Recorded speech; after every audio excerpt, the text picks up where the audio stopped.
Alors, dans l'Évangile qu'on vient d'entendre, Jésus dit « Laissez venir à moi les enfants. Le royaume des cieux est à ceux qui leur ressemblent. » Bien entendu, quand Jésus dit ça, il ne veut pas qu'on devienne des bébés. Ce n'est pas ça le but. Là. On est des adultes, on est des jeunes qui ont un certain âge. Mais ce que Jésus veut nous faire comprendre, il nous invite à vivre dans la simplicité, comme des jeunes enfants qui apprécient les joies de la vie. Cette semaine, pour me préparer à cette célébration, j'ai écouté une vidéo dans laquelle on donnait des joies que des jeunes parents vivent avec des tout jeunes enfants. Il suffit juste de les avoir, ils ont quelques mois. Là. Et j'ai pensé vous partager, je ne voulais pas trop étirer, je n'ai pris 5. 5 belles joies qu'on peut vivre avec des tout jeunes enfants. Alors pour les parents, les grands-parents, ça pourra vous rappeler des souvenirs de ce que vous avez vécu. Et pour les jeunes, ça peut vous rappeler que vous ne saviez peut-être pas, mais quand vous étiez tout jeune, juste par le fait que vous existiez, vous avez fait la joie de vos parents. Alors, je vous donne ces 5 joies-là que j'ai trouvées. Alors, première joie, on disait, les éclats de rire dans une maison quand il y a des jeunes enfants. Vous savez, les jeunes enfants, ils rient à propos de rien. Vous avez juste à faire une grimace, ils vont partir à rire. Vous avez juste à faire un fait cocasse, ils vont rire. Et c'est très bon pour le moral des parents, savez-vous ça? Oui, parce que si vous avez des farces à compter, là, même si votre conjoint ne rit plus de vos farces, même si votre conjointe ne rit plus de vos farces, vos enfants vont rire de vos farces. C'est très bon pour le moral. Donc, une des belles joies qu'on peut vivre avec des petits-enfants, c'est de voir la joie qu'il y a dans la maison. Une deuxième joie qu'on disait dans une vidéo que j'ai écoutée, je trouvais ça très beau. Une des joies avec des petits-enfants, les regarder dormir. Et quand vous regardez des petits-enfants qui dorment, vous savez ce que ça fait? Tu vois le ventre se gonfler, tu vois ça rapetisser. Tu vois le ventre gonfler, tu vois ça rapetisser. Et ça te rappelle que même si pendant la journée, des fois, ils ont eu l'air de petits démons, quand ils dorment la nuit, ça a l'air des petits anges. C'est une belle joie de la vie. Une troisième joie qu'on rapportait quand on a des jeunes enfants, des fois, on pense, nous autres, pour faire plaisir aux gens, il faut faire des grands discours. Ben non, non. Dans la vidéo, on disait, vous savez, une des belles joies, c'est quand un jour, tu entends un petit enfant avec sa voix toute douce qui va dire « Maman, papa », ou pour les grands-parents, « Mamie, papi ». Là.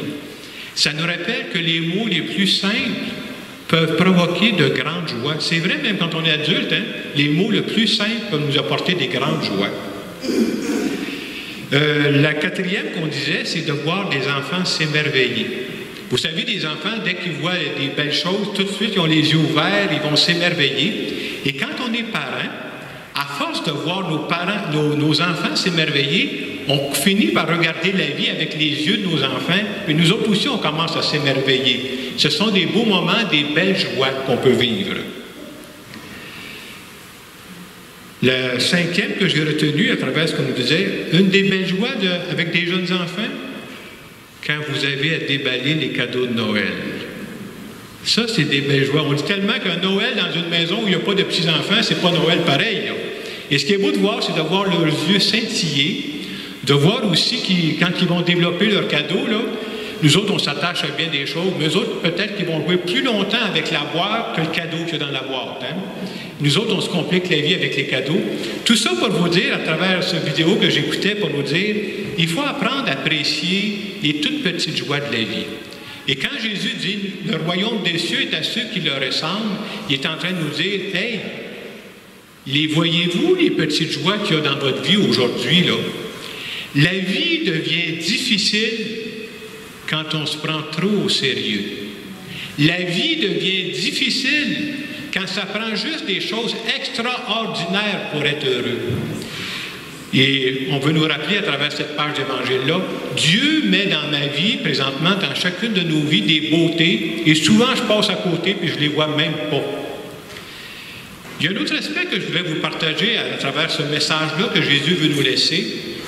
Quand il dit « le royaume de cieux est à ceux qui le ressemblent », Jésus veut nous parler aussi de la confiance qu'on a à développer, la confiance envers Dieu. Pourquoi il se sert de cet exemple-là? Vous savez, les petits-enfants, j'espère que c'est encore vrai pour les jeunes qui sont avec nous aujourd'hui dans l'Église, les petits-enfants, ils ont confiance en leur mère. Ils ont confiance en leur père. On dit même que des tout jeunes enfants là, sont totalement en confiance. Vous savez pourquoi ils sont totalement en confiance? Parce qu'ils se sentent aimés de leurs parents. Et quand tu es convaincu que tes parents t'aiment, tu es aussi convaincu que tes parents veulent ce qu'il y a de mieux pour toi. Et c'est dans ce moment-là que tu dis, Dieu est un peu à cette image-là. Comme tes parents, tu es sûr qu'ils vont faire ce qu'il y a de mieux pour toi, même s'ils ne disent pas oui à tout ce que tu demandes, Dieu, c'est la même chose. Jésus se sert de cette comparaison-là pour dire, Dieu, c'est quelqu'un qui nous accompagne comme ça. Nous sommes les enfants de Dieu. Et nous autres, on croit que Dieu nous aime. Dieu nous aime à la folie. Alors, si Dieu nous aime à la folie, tout ce que Dieu veut pour nous, c'est pour notre bien. Même si parfois on ne comprend pas ce qui arrive. Cette semaine, vendredi, c'était le 1er octobre. Et le 1er octobre, c'est la fête de Sainte Thérèse de Lisieux. Et cette sainte-là, ce qu'elle a développé dans l'Église, on appelle ça la spiritualité de l'enfance spirituelle. C'est-à-dire voir Dieu comme une bonne mère, un bon père, qui s'occupe de nous, qui prend soin de nous. Ça ne veut pas dire qu'on ne rencontrera pas de difficultés dans la vie, c'est pas ça que ça veut dire.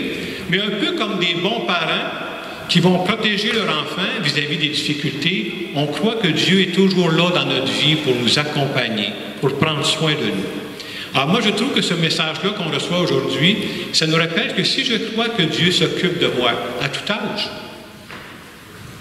Dieu est bon pour moi. Dieu veut mon bien. Alors, en terminant cette homélie, je voudrais simplement faire une petite prière en notre nom à tous.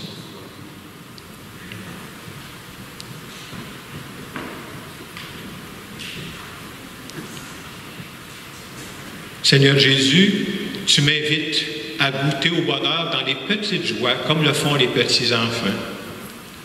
Tu m'invites aussi à te faire confiance en toutes circonstances de ma vie. Viens m'aider à grandir dans la foi.